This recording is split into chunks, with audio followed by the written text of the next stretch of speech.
Hello and welcome to Fertile Minds. My name is Amy Stevens and I am the counseling manager for Melbourne IVF in East Melbourne in Victoria. So today we're going to talk about tips for staying healthy mentally during your IVF journey. It's a rugged journey and a journey that many don't understand. So I'm here to tell you that to give yourself a break and take care of yourself. But if we talk about tips, we're going to talk about ways to really manage things. First off, try not to let IVF become all-consuming. It can take over your mental health, physical health, your financial health. And if we can manage it in a way that you only spend, say, 15, 20 minutes a day on IVF and focus in on the rest of your life, that can be better. That can help manage that all-consuming feeling. So it's important that as you address things, that you recognize you're going to spend 15 minutes a day on this.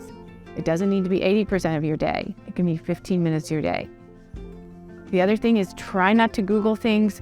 Try not to panic about how you feel. If you've got a concern, you've got to call your nurse, call your fertility specialist.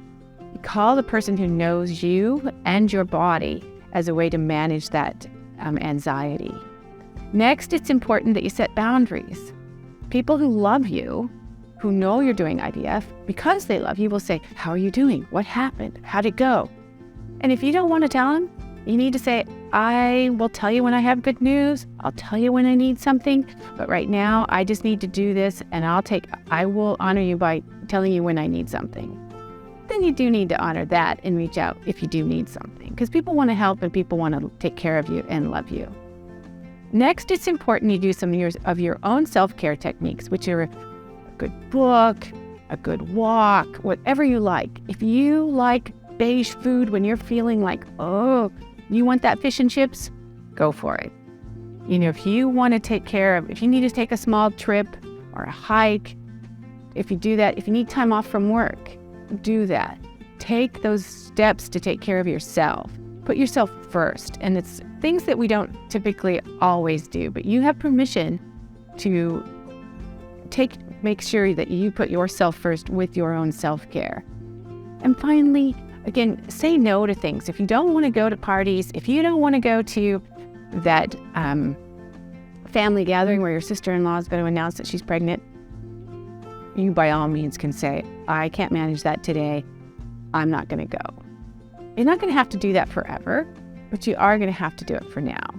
The other thing, remember that IVF has a lot of ups and downs and ups and downs and ups and downs. You do 2 weeks of this and 2 weeks of that and 5 days of that. Remember that as you go through this, there'll be different levels of caring for yourself, okay? And remember that it's always okay to take a break. If you need a break from this and it has become ritual, and as you go through, take a break, step back, ask yourself, what's good for me? What's good for my partner? What's good for our bank account? And what's good for me physically? Those are all really healthy questions.